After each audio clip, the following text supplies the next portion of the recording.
for those listening on audio, it may be hard to understand what just happened, but every show I wear a hat, and I've run out. I think so. In honor Instead, of we get Prince Zuko. yeah, hey, don't give away my identity, please.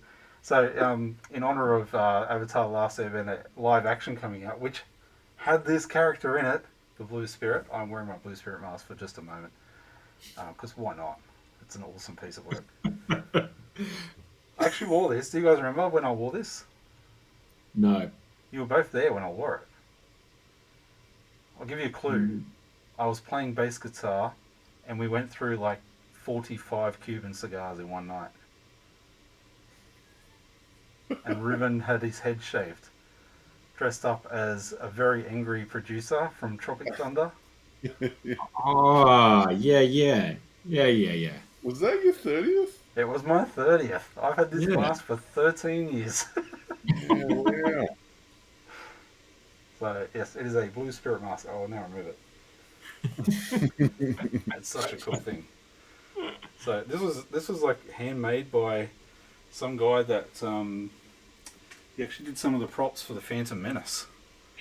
And I found him online, and he made it to order for me because no one made that stuff back then. There was no Etsy.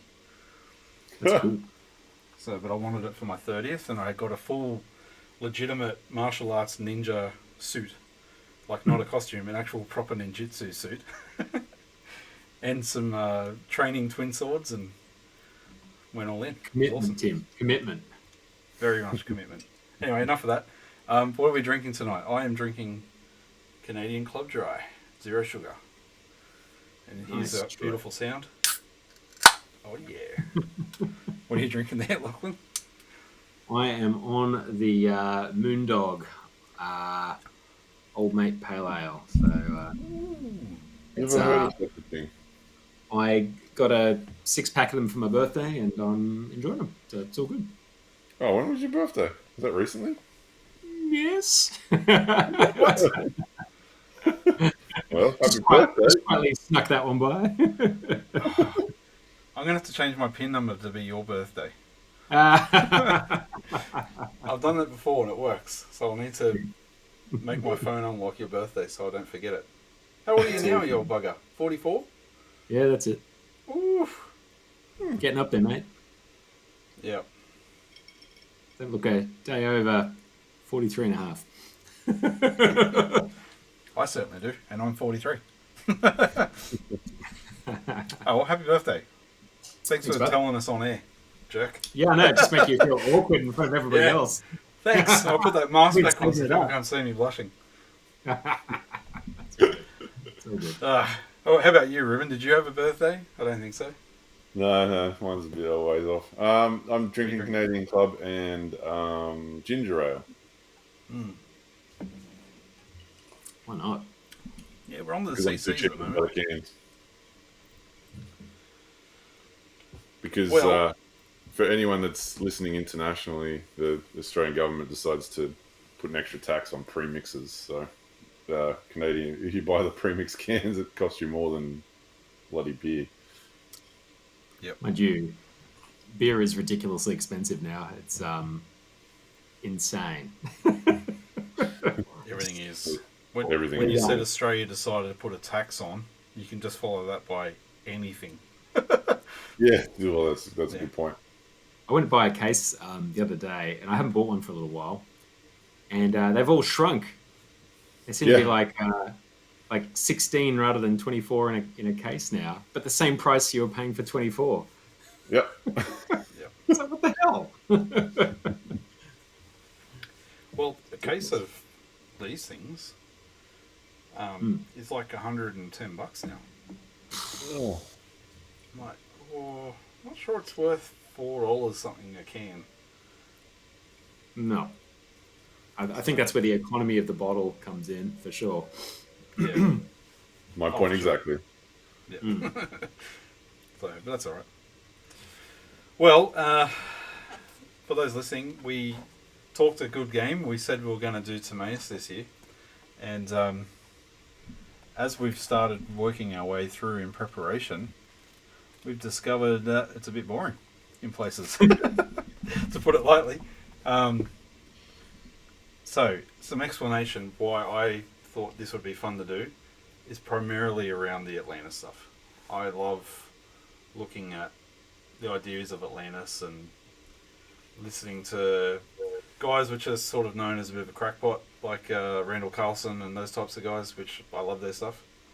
And I thought it'd be fun for us to go through this and also touch on that. But as I said, once we started getting past the half a page on Atlantis into what's remaining, it was just getting very dry. And, you know, what is it now? We're almost at the end of March.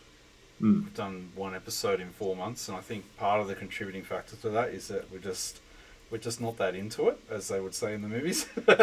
So we're just gonna make the call. It's not for us. We're gonna move on. So what we will do though is like a special series on the Atlantis stuff. So what we'll do tonight is read through the Atlantis reference in Timaeus, and I've also got the other reference here in Critias. So we'll just read that out and talk about that a little bit. And then at the end of the episode, we'll say what we're actually going to do for Season 4, which is a book I've read several times. But Lachlan and Ruben, I believe you both haven't read it before. Correct. Yep. So, and I think it will be a really cool book to go through. So, all right, let's go. It's been on my go. list for a while, so yeah, it'll be good. Correct. So let's crack open our copy of Timaeus that we did get, and just have a quick look at that reference that we just spoke about.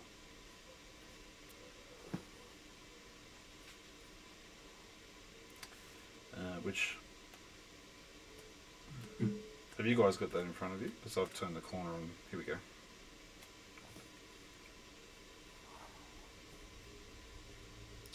For anyone that's like moderately interested, the Timaeus does start off with like a good little summary of basically what Socrates' perfect city was.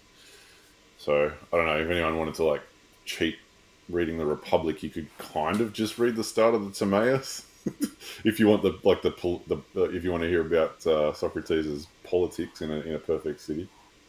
So Yeah, there is that. it was a very lukewarm version in any case, because I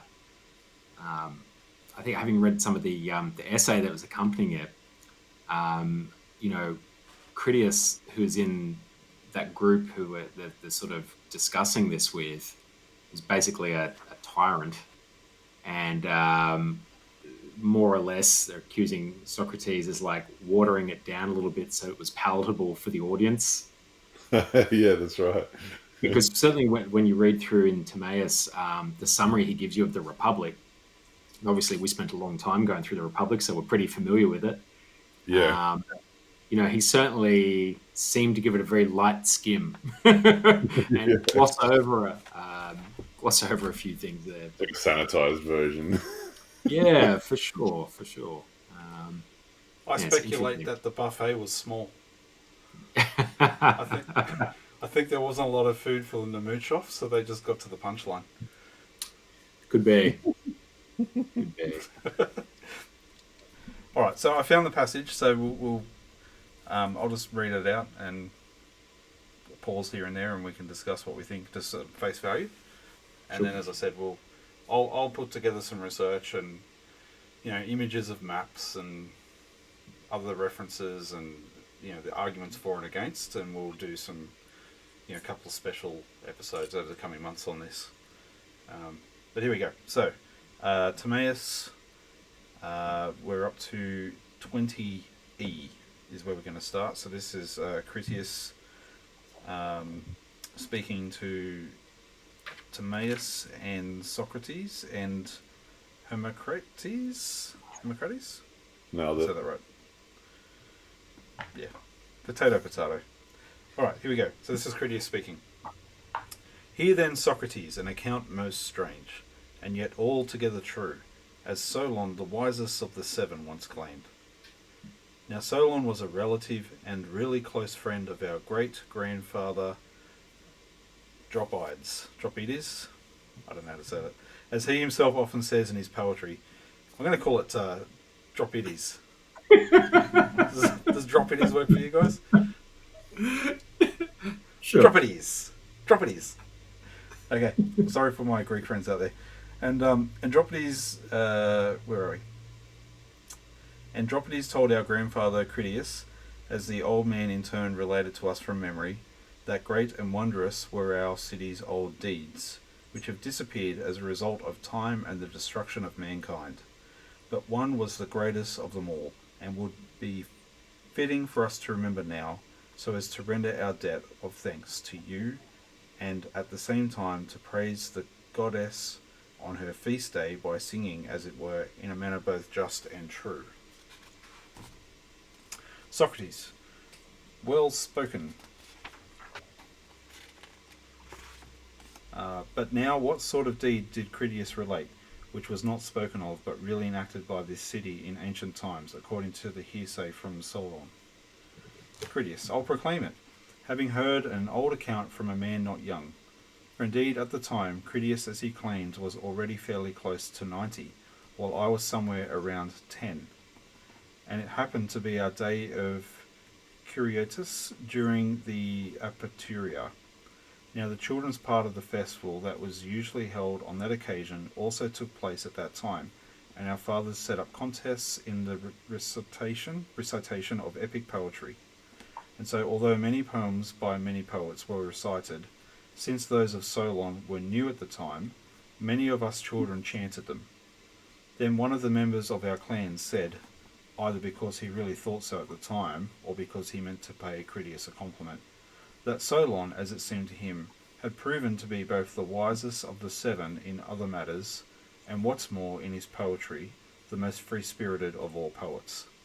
At that the old man was very pleased, I remember it well, and with a big smile said, if only Amenander he hadn't misused his poetry by treating it as a diversion, but pursued it seriously like the others, and if he had finished the account he brought here from Egypt, and wasn't compelled to neglect it because of the factions and all the other evils he discovered when he came back here, then in my opinion at least, neither Hesiod nor Homer nor any other poet would ever have become more highly reputed than he. But what account was that, Critias? He said. Why, he declared, it was about the greatest and most justly famous action this city ever enacted, although through time and the destruction of those who performed it, its account didn't survive down to our day. Tell from the beginning, he said, what Solon went on to say, and how from whom he heard these things held as true. Okay, so we've just got a really long-winded introduction. About I heard it. Hey, just out of curiosity, I don't remember anything from when I was 10. Yeah, I probably don't remember a hell of a lot, to be honest. I feel like there's a different breed of person here. They can But hear the story and remember it. I mean, but it was probably coming more from like where they did have like oral traditions. You know what I mean? And it was probably more of a cultural thing to hear a story, and they'd often tell the same stories over and over again.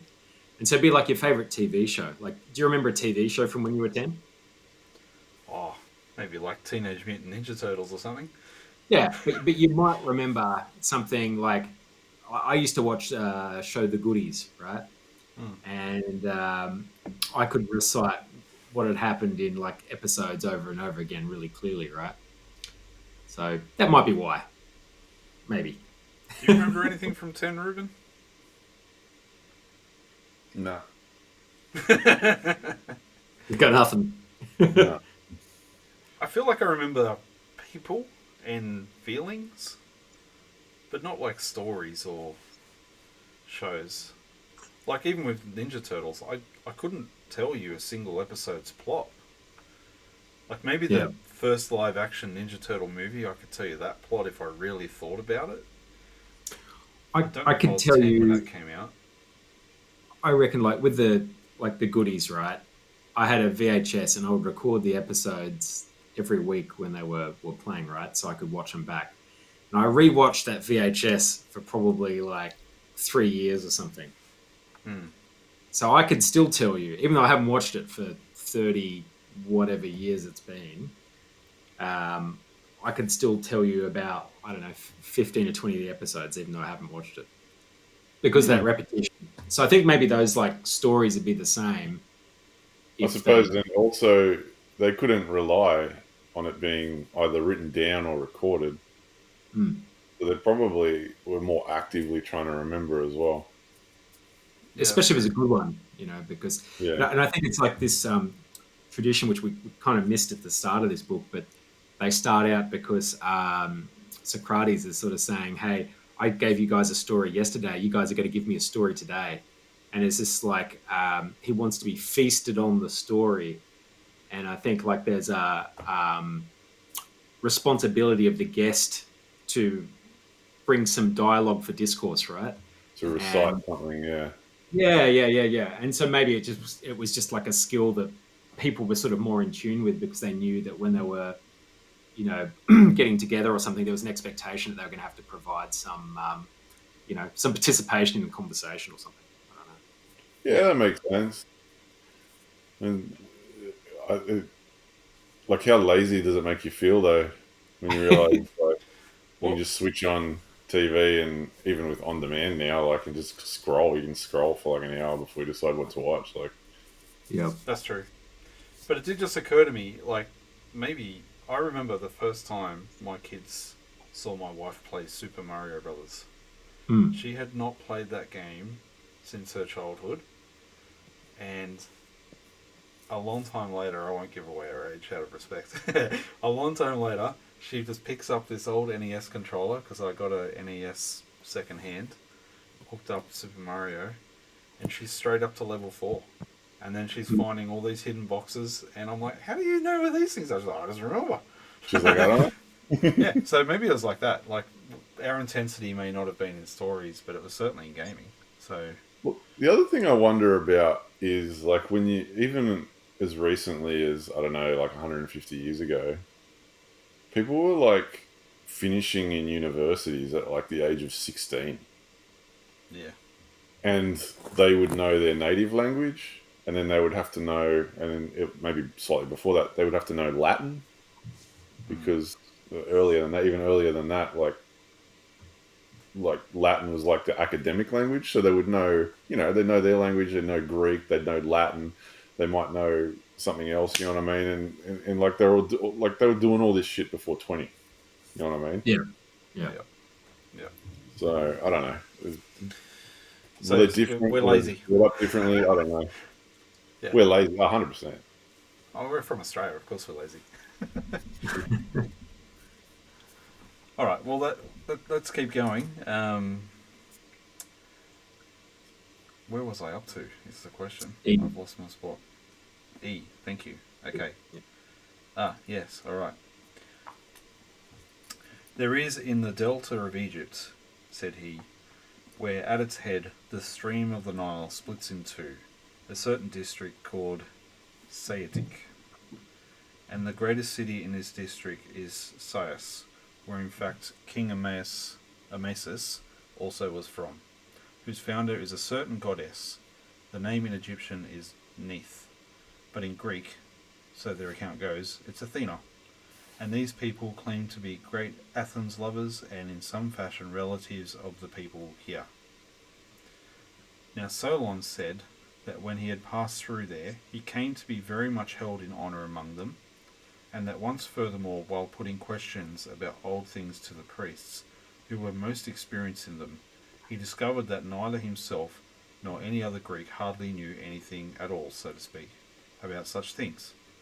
And once when he wished to introduce them to give speeches about antiquities, he attempted to speak of the most ancient things of all in the accounts given here about Pharonius, said to be the first man, and about Niobe, and he proceeded to tell stories about Deucalion and Prior after the flood, and about how they survived it, and to give the genealogy of their descendants, and by recalling how many years it took for the events he was speaking about, he tried to count the periods of time. I'll just pause there with my reading. And looks like Ruben's had to step away for a second. Yep. I'll pause the recording until Ruben is back. Okay, and we're back. So the reason I paused here is they just casually dropped the whole "there was a flood" thing. So that is significant if you're looking at was Atlantis a real event, and it's also one of the many different cultural references that exist for a large flood. So yeah, that'll be something that once we dig into, what evidence is there for this event, that'll certainly be part of it. All right, we'll keep going. And one of the very oldest of the priests said, "Solon, Solon, you Greeks are always children, and there's no such thing as an old Greek." Now when he heard this, Solon said, "What do you mean by that?" "You're young," he declared, "young in soul, all of you. For in those souls you don't have a single old opinion derived from ancient hearsay, or any study hoary with time. And the cause of this is the following. Many destructions of mankind in many ways have come to be and will be, the greatest by fire and water, but different and lesser ones by thousands of other means. For what is also told in your parts, that once Phaeton, son of Helios, yoked his father's chariot, and through his not being able to drive it along his father's path, burned up what was on the earth, and himself perished when he was struck by a thunderbolt, has the figure of a story, but in truth is a shifting of the bodies that moved around the earth and along the heavens, and the destruction that comes about on the earth by a great deal of fire at long stretches of time. All who dwell on mountains and in high and dry regions then suffer a great destruction than those who dwell near the rivers and the sea. But for us the Nile, our saviour in other ways as well, at that time too saves us from this impasse by rising up. And when in good turn gods purify the earth by flooding it with waters, then those who live in the mountains, herdsmen and shepherds, are saved, while those who live in the cities near you are swept into the sea by the rivers. But along this place here, neither then nor that at any other time does water stream down on the fields from above, but it all tends by nature to come up from below. Hence through these causes, all the things preserved here are said to be the oldest.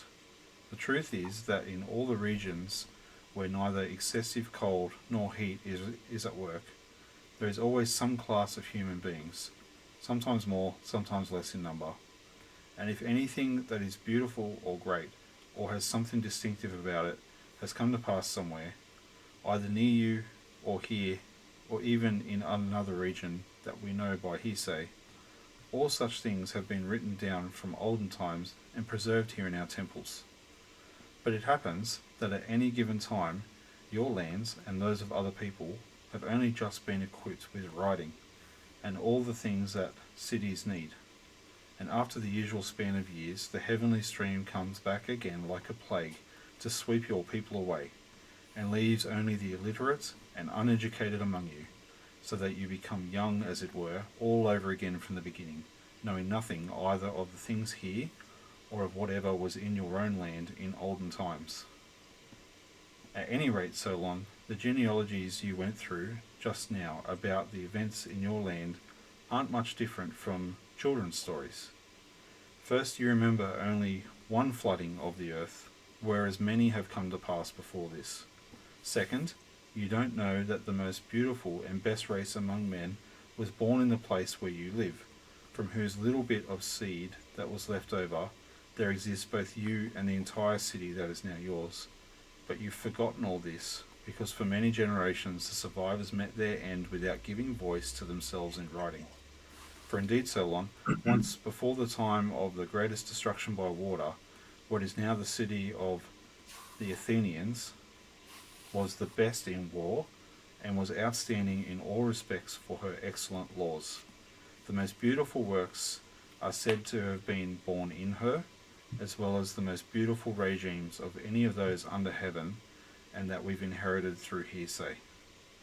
When he heard this, Solon said he was amazed, and put all his heart into begging the priests to recount for him, with precision and in order, everything about his fellow citizens of old. And the priest said, I bear you no grudge, Solon, so for your sake I'll speak, and for the sake of your city, and most of all for the sake of the goddess, who took as her lot both your city and this one here, and brought them up and educated them. The city in your land, first by the span of 1,000 years, when she took over your seed from Ge and Hephaestus, and the one here at a later point. And the number of years for the arrangement here in our land, as it was written down in the sacred texts, is 8,000. Now concerning the citizens born 9,000 years ago, I'll make plain to you in brief their laws, as well as the most beautiful of deeds enacted by them. As for the precise sequence of all of this, we'll go through it at another time at our leisure, once we've gotten hold of the writings themselves. Thoughts? Right. So here's a really uncharitable reading of what just happened. Guys, like, I knew this old guy, and he was Greek, and he told me he went to the Egyptians, and the Egyptian told him, we have like the best records ever, and just so you know, the best people ever was the Greeks. So let me tell you about that. And then the old guy goes back to the Greeks and goes, hey, guess what? I spoke to this Egyptian guy. They knew heaps of stuff, and they said we're like the best ever. We've just forgotten. That's basically what it is. Yeah. I don't know if it's uncharitable. It's just a simple way of explaining that. It's a little... like, there is discussion about this stuff. That's like, you know, is this supposed to be taken as history, or is it supposed to be taken as allegory or whatever? This sort of bit tips me towards it should be taken as some kind of myth or allegory, just like the convenience of it. I don't really have a position one way or the other, but this just, like, to me, is just a little bit... It's like a really convenient kind of lie, I guess you could say, if it's a lie. Yeah. I think when I read through the essay on this particular part, the translator did go to some effort to sort of point out that the and I can't remember the exact words, so I apologize, but the word that they had used was very specifically around fact, not myth, because it's like somebody used the word for myth and it was like sort of like corrected to, no, it's not a myth, it's fact. And they were quite specific to that meaning, because that word in ancient times was like, it's irrefutable, it's written down in stone tablets, so it is fact, right? Yeah. But that said, that is the intention for which the story is laid out. The entire thing could still be a work of fiction, though, right? So it's because we know with Platonic stories that they aren't necessarily a factual account. But for his story, the character Critias is telling them that this is fact, right? Yeah. So you could take it either way. The way it is written is that this is fact, and very specifically, this is not allegory. That Plato could still be treating it as allegory rather than fact. So you could go either way. Yeah. So I do think that was interesting, though, Tim, and I'm sure you would have jumped onto this as well. But where they were talking about, I suppose, the fact that there had been many floods and many sort of disasters over time. And I think they were talking about the, what was it? It was Helios yoked his father's chariot and was not able to drive along his father's path. It was on earth and pushed and struck by a thunderbolt. So it was like talking about like getting burned up through the sky. And so I was wondering, because I know you do love the stories that sort of come through about the Younger Dryas and all that sort of thing, which could be talking about some like impacts hitting the atmosphere or something like that, because that's what it would look like, you know, fire in the sky. Yeah. So there's some interesting sort of stuff that may be sort of like built into their sort of myth culture that is representing some, you know, things that maybe did happen in, you know, that 10,000 years ago, 9,000 years ago, whatever it was. Yeah, what do you guys think about that? Because my reading of that is that's almost like an admission of these myths are really just representational of things that have actually happened. Because I wonder that sometimes when you're reading like old mythology and stuff, like how much of it is they knew that something happened and they've just used gods and things as a veneer to give it a bit of flavor or to give it a story or to explain it. Not actually thinking that the gods actually did these things, but just as like a way to explain them, but not explain them. I know that's a weird way to say it, but like when I read that bit, I'm like that to me is like them saying we know that that dude didn't really get on a chariot and crash into shit. We just but this is actually we know that this is actually what happened, and this is how you younger people have explained it.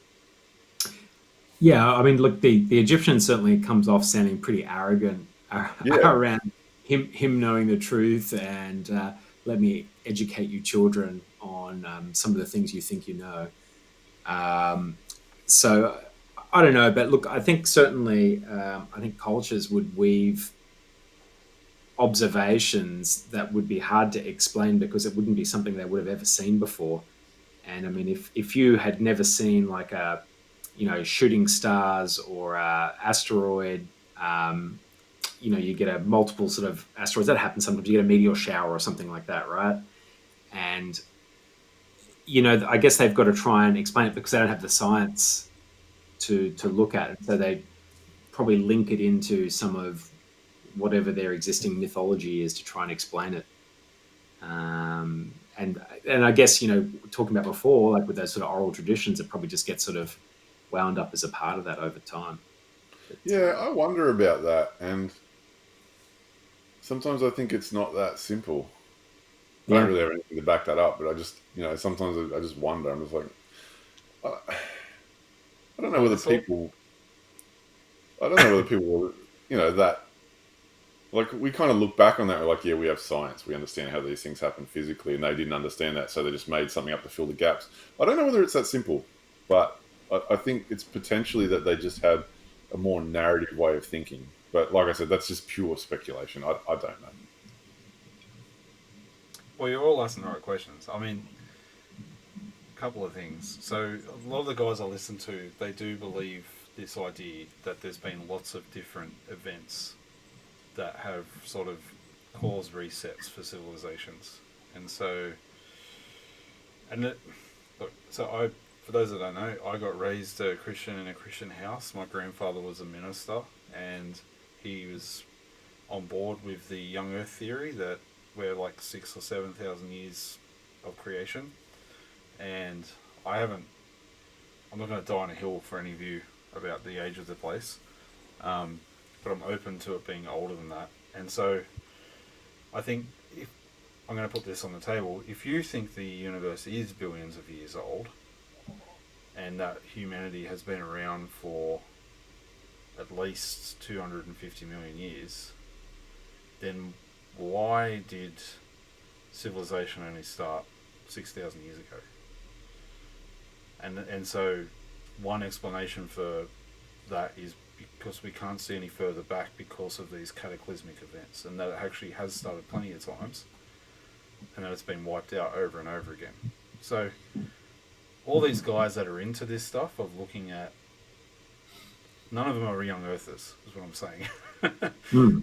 And they would think that this event is the biblical flood, and that it is, and that's why there's hundreds of different cultures that talk about flood stories, and that their current model is the Younger Dryas impact theory, which was in theory caused by a comet or a series of comets that caused a massive 2 mile deep layer of ice in North Americas and Canada to melt rapidly in under a week, and cause all this flooding and cause the continent plates to shift because you've got 2 miles deep of ice on a continent suddenly melting, and so that continent lifts up, and where Atlantis is said to be, it's on the edge of one of those plates for that continent where there's two other plates linking, and so they think that that's what's caused it to sink, because one of the plates has gone up like this and thrown the others into disarray. That's sort of what I want to dig into. It's very, very big and complicated, but in essence, the thing that makes these guys come back to this Plato text is the date, because of all the modelling that they're looking at this impact theory, they think it happened 11,600 years ago, and this was written 400-ish BC, and it's meant to have happened 200 years before, and through the generations, the 4 generations, and then they're saying it was 9,000 years ago. So 9,600 plus 2,024 is 11,600 years ago, which is what all the science is saying. That cataclysmic event of the Younger Dryas impact that would have flooded the entire northern hemisphere pretty much happened. So that's why they're like, this account is like dating it to the century. So that's where all the interest has come from. It's come from these guys looking at this stuff and going, this all makes sense. Big ice melt goes through the North Americas and Canada from hit by comets. You've got the reference of the myth of the comets crashing. You've then got the flood stories happening.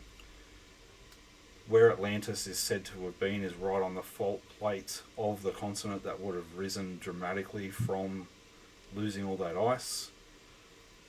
There's a lot of things that point to it as being plausible in their minds, and that's why I enjoy learning about it. But I probably botched so much of explaining that just now, but that's why I want to go in deep and just go, here's the map, here's the fault lines, just like Randall Carlson, and there's a whole bunch of other guys whose names I can't remember. But as we go through it, I'm going to point to all of them and just go, if you're interested in this line of thinking, go see this guy. There's this chick from England who's really good at this stuff too. There's another guy who's Aussie. I think he does Uncharted X, I think, or something like that. He's awesome with this stuff. He's writing it. So there's a lot of people looking and digging in this story because they think there's something there. The thing that's missing is Atlantis itself. So I'm not so hooked up on Atlantis, but I think certainly the concept of a global cataclysm knocking out a previous civilization makes sense. Like, I think it certainly sounds like there's enough evidence to kind of support that. Whether or not Atlantis is a thing, I'm open to the concept. But another thing that they say which makes sense is, if the last massive cataclysm was caused from comets, then everyone would be looking at the sky. And so many civilizations that we call ancient from the last 10,000 years, all of their stuff is looking at the heavens and looking at the sky. Yeah, for sure. Yeah. And so, I think I'm not on board 100%. I think there's gaps, and I don't even know like what I think about the whole model, like how true it is, but I can see their line of thinking, and I can see they're trying to be rational and they're trying to find evidence, and we know we can form things that aren't there by looking at patterns. But I want to look at you guys and just see what you think and come up with an open mind, because I think it's fun. I think it's fun to look at this stuff, and anyway, that's what I want to go through this for. Yeah. Spoiler alert. Is it worth reading any further, or do we jump to the other one? No, I think that's okay. Jump to the other one. Alright. So I'll jump to Critias, which is the only other place that it's mentioned by Plato as far as we know. Is Critias supposed to be basically the speech after Timaeus? I think what was meant to happen was a trilogy. Like, there was meant to be 3 of these. But I think they've only found 2. Yeah. I think that's what they believe it is. But for anyone that's interested, basically, with Timaeus, there's it starts off with that sort of summary of the Republic, and then they talk about that sort of Atlantis stuff that we just went through.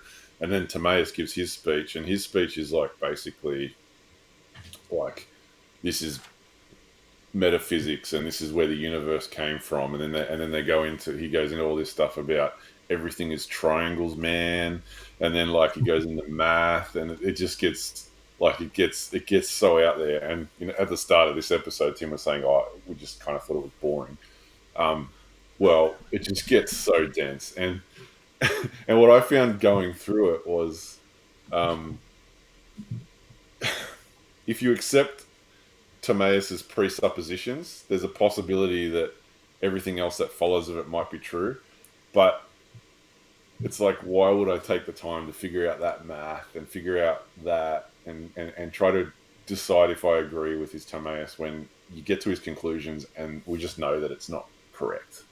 Like by the end of the Timaeus, he's talking about how the human body works and relating it back to triangles and stuff. And it's just like, well, we just know by this point that doesn't really add up. So that's kind of that's where I landed by the time I got to the end. I was like, okay, all right, this is really interesting, and the metaphysics stuff is interesting. But when it comes to explaining physical reality on the basis of his metaphysics, that for me was just like, I don't even have the time or the patience to try to square that circle, if you know what I mean. I was feeling similar. Squaring of the circle. Well done. Just on that, before you speak, Lachlan, I even got to the bottom of like trying to learn sacred geometry. I got this book on it, and I've watched heaps of videos on it. Fascinating, but trying to explain that in our conversations. Yeah. Well, I think like the one thing I could maybe take away from it, like not the stuff that, as you sort of said, Rubes, where it's sort of going too far down some rabbit holes and it just doesn't kind of line up. But I think as a more like generalist kind of vibe, I think what he was sort of saying is that there is there's some intelligence to the design of how some things are, and that I think in nature there is just, it'd have to be like amazing coincidence for some of the mathematics to kind of line up the way it is. And I guess the takeaway is that he sort of points at it to sort of say, well, this must be intelligent design by God, more or less, right? Because how could things be so perfect in the repeating sort of nature of, I don't know, like it was like the petal of a flower or whatever it may well be, or something like that. Yeah, that's a really good observation, and I think you're right. Yeah, if you had to like view from 1,000 feet, that's more or less what it comes down to. And like he starts off with some really like really interesting observations, like and fundamental things to philosophy and stuff, like things like we can't get something from nothing. Therefore, anything that exists has to have a cause. And then he even goes into like the cause must be good and things like that. So it's pretty good stuff. Like at the helicopter view. Yeah. Yeah. Yeah. And you can see some real logic to it. Yeah, it's just when he starts getting too deep into it, and it's just kind of like that guy from the meme who's like got all the bits of string and the theories, like. Yeah, when he starts describing how lungs work according to triangle. I mean, that's not exactly what he does, but you get the joke. Yeah. I'm just going to quickly adjust my camera. It's doing weird things. With their ribs was just that, like he sort of like landed on that there might be, one God that's sitting over that. Yeah, and I was just wondering if that would be like quite heretical to their sort of way of thinking at the time too, which I mean, it wouldn't have been for Plato and Socrates, but they mentioned that in the Republic, like they were sort of hinting at that, if you remember. Yeah. Yeah, the single God thing. And this also comes up in the Apology because they kind of accuse Socrates of being an atheist. But when you read the Republic, it's like, well, no, there's no way to interpret it that way. But is the difficulty that he's like, well, it's got to be one thing at the top of it all. Yeah, that's interesting. It is. All right, so I found the passage in Critias. So it goes from 108D to 121C. So I might just power through it. How big is that? It's massive. Wow, this That may be too big to read. What I'll do is say, save that for guys, the, it's there. yeah. Yeah.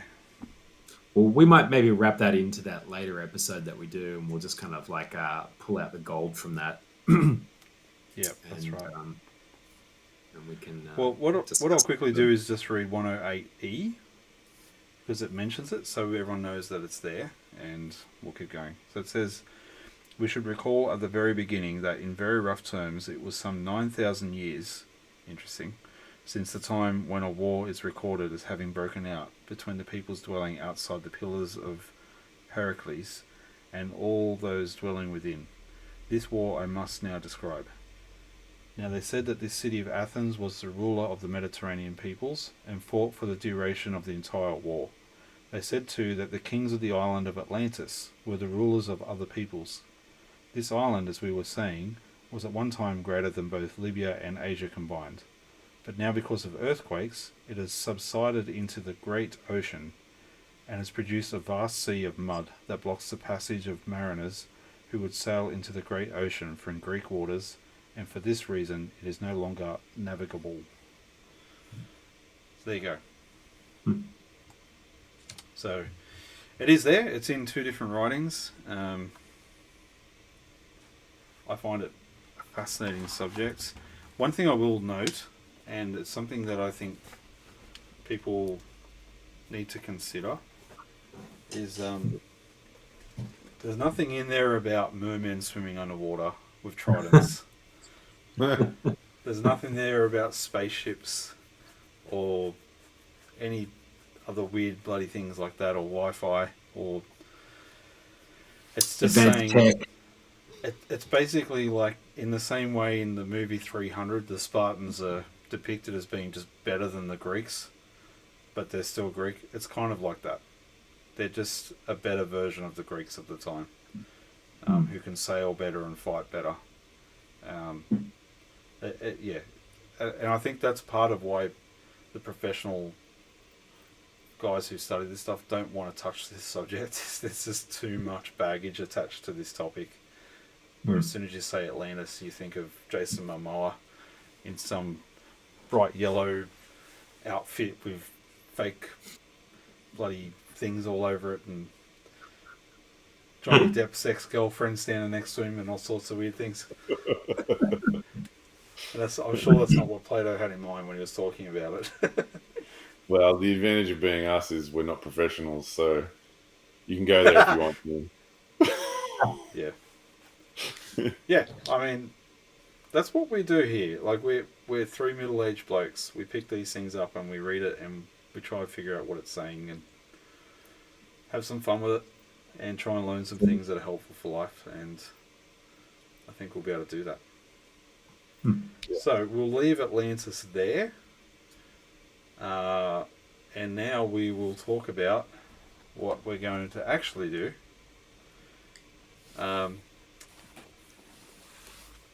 Now, I might do this as a guess who question for those listening, and then we'll see how quickly they figure it out. So, born AD 121 in Rome, a praetor, Andromeda, Lucilla, a noblewoman and heiress, was parented by this person.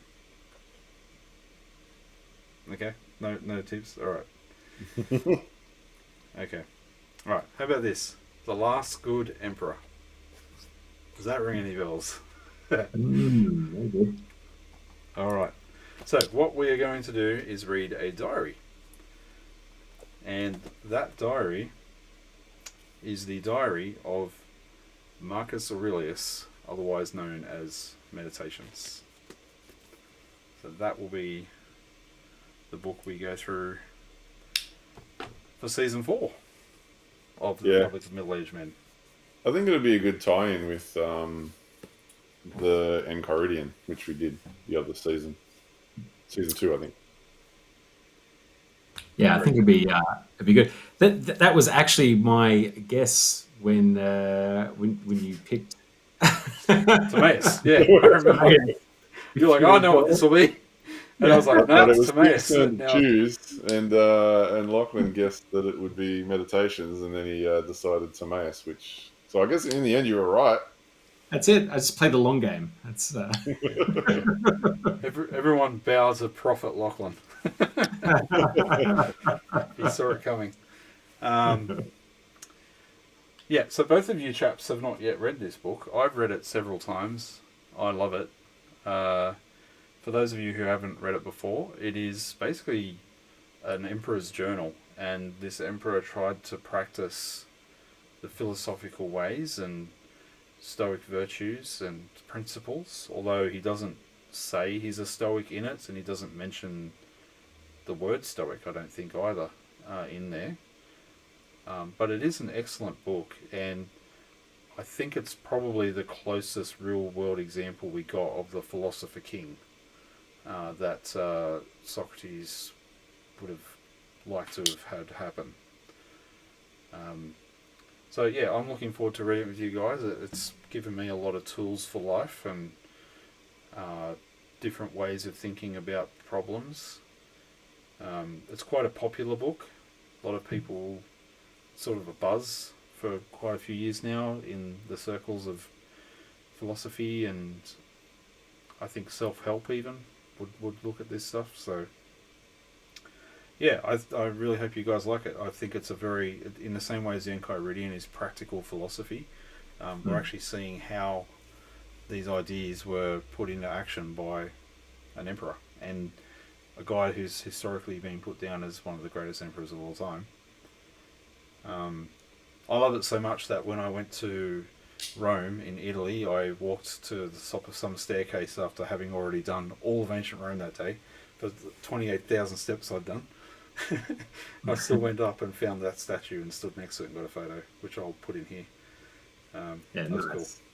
Yeah, I've wanted to read this, and I just figured we'd cover it at some point in time while we were sort of doing the podcast. So I haven't delved into it yet. So happy to be doing it now. That'd be great. Been looking forward to doing this one. So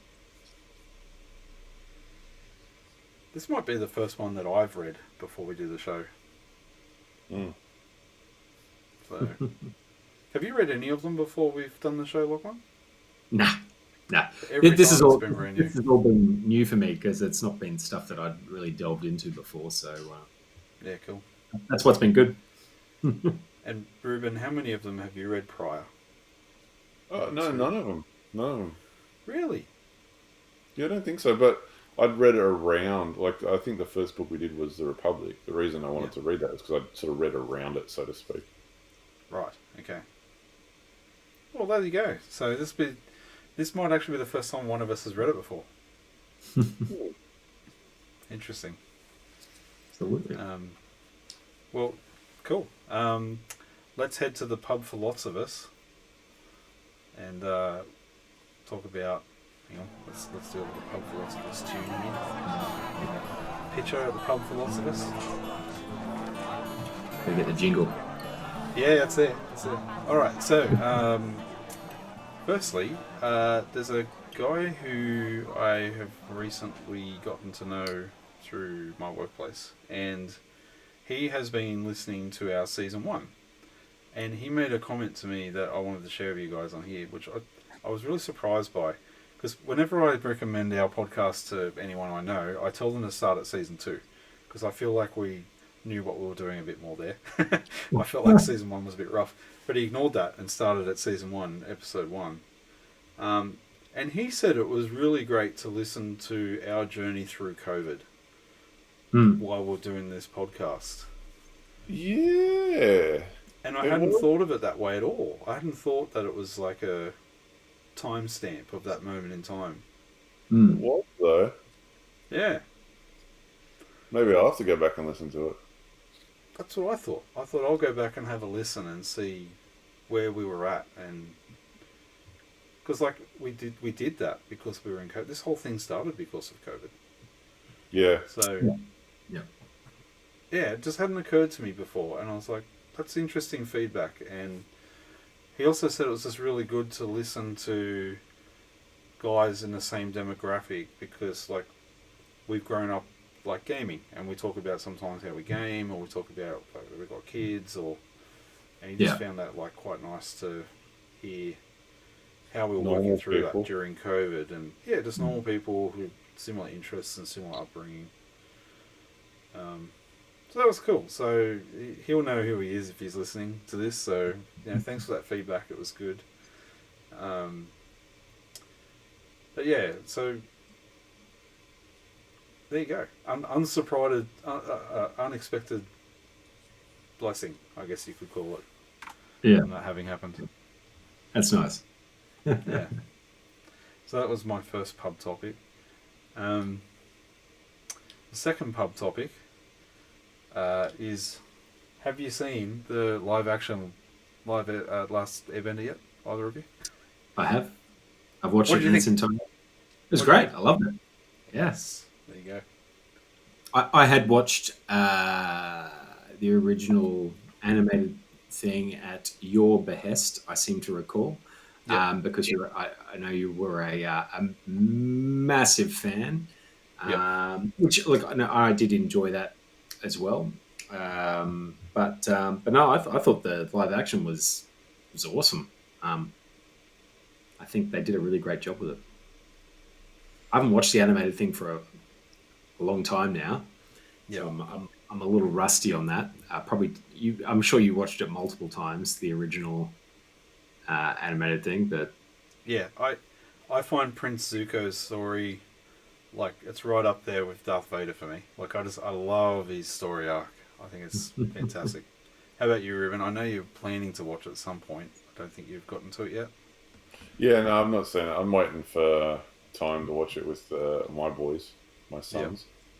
But they've just recently started watching Stranger Things, so I think I'm gonna have to wait for them to Ooh. get through however many seasons of that there is before we hook Four? into. Is it four? I think it's it'd four, be but there's around one that. more to come apparently. But yeah, anyway, so no, I haven't watched it yet. You know, there's a virtual reality game for Stranger Things now that's come out on the Quest 3. Hmm. I have not bought it. So I'm a bit of a wuss with VR.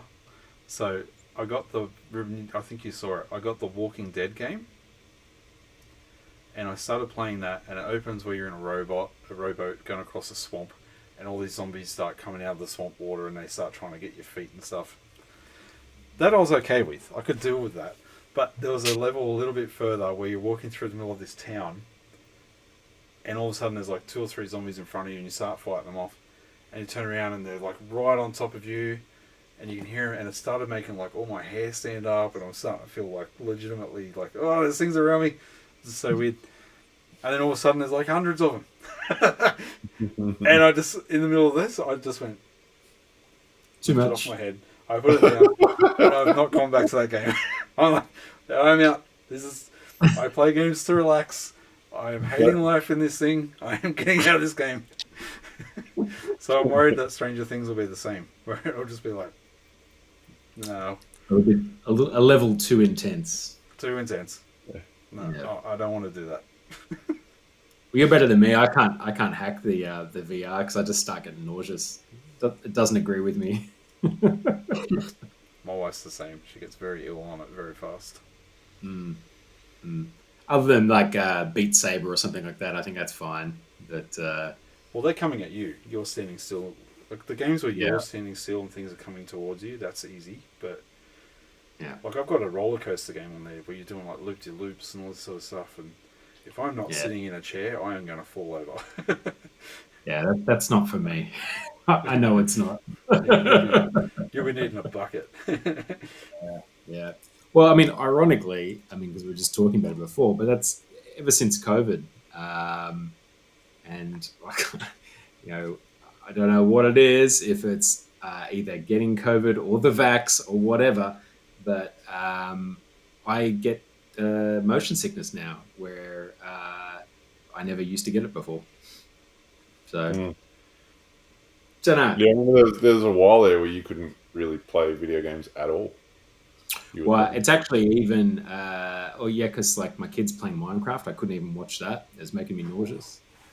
And even where I used to do F45 and stuff like that, so I was quite active. But then I was trying to do some of that sort of stuff at home, and I was like getting nauseous from just moving around too quickly. And Yeah, wow. it's Yeah, been it's better not good. though. But yeah, it's just not a great thing. But talking of games, I think I mentioned to you, Tim. I went back and I was actually playing Assassin's Creed Odyssey back again. So for I think the third or fourth time that I've gone back to that.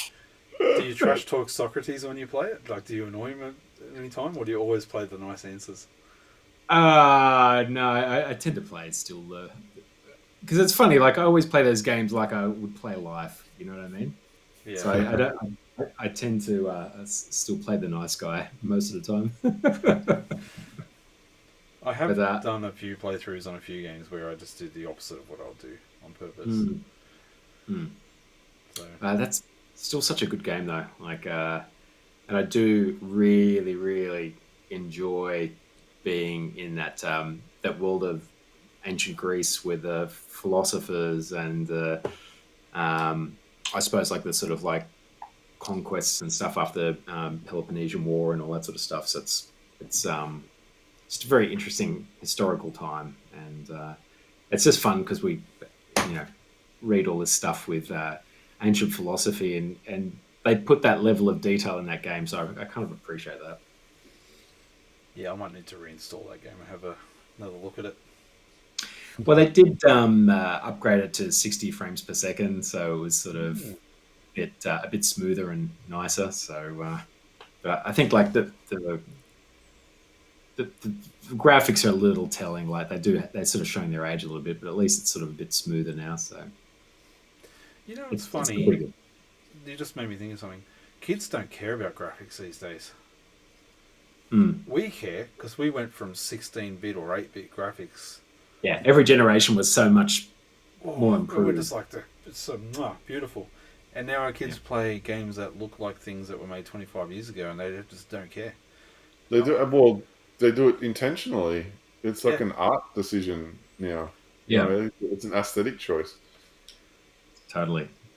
I find it so weird, and maybe it's peaked. Maybe graphics has peaked. There's a lot of video stuff showing, like Assassin's Creed Unity, which is like 5 Assassin's Creeds ago, and how good it looks compared to current games. Like there's not a big difference. Mm. Yeah, I mean, like Not like there is when you look at like Mortal Kombat 3 on the Sega Mega Drive, and then 10 years later where those games are at too. If you look at the expansion of 15 years of Assassin's Creed, the increase isn't substantial. Assassin's Creed 1 still looks great on PC. yeah, I think it's still like diminishing returns because like it has gotten to a level where it's pretty solid all around. Yeah. But yeah, that's good. I actually heard they were remastering Black Flag or something, or intending to re-release it or something. I think. I think they'll do that in a year or two once they for real know that the pirate game they released is dead. I did see an article that when that Skull and Bones came out, the amount of people playing Assassin's Creed Black Flag increased by like 300% or something. Yeah, I did see that. Because people were just like, hang on a minute, there's already a great pirate game here. Yeah. So, They need to cash in again. they do. All right, look, we'll wrap it up. Thank you to everyone listening. We will put the link for what translation of meditations we're doing. It's not the one I'm holding up on screen. This is just a copy I currently have. But yeah, we'll post that on the link and put it on the screen for you guys. And what do we normally do at the end of the show? We say the Republic wasn't built in a day, and neither are middle-aged men. Something like that. That's the one. That's the one. So look, it's been too long, guys, and I'm looking forward to getting more regular with this again. So Yeah, thanks, boys. yeah, to everyone listening, thank you. See you soon. Bye. Catch you later.